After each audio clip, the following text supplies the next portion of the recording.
Assalamualaikum warahmatullahi wabarakatuh. Saya Muhammad Ramlan, salah satu relawan dari Makassar.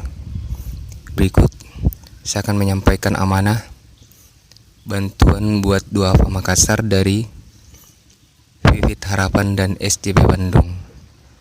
Berharap semoga kegiatan saya ini bisa menjadi inspirasi. So, jangan lupa subscribe, like, dan tulis komentar di bawah.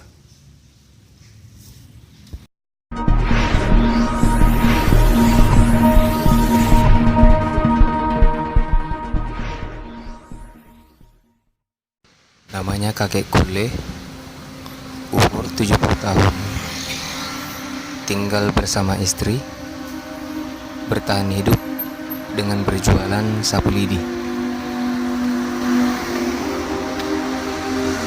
Assalamualaikum. Apa ini ya? Ayat apa?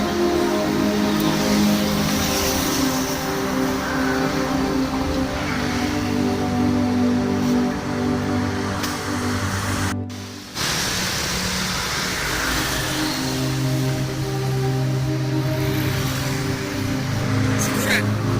Eh? Laura. Sigura Bapak? Ya. Sigura. Siapa? Laura.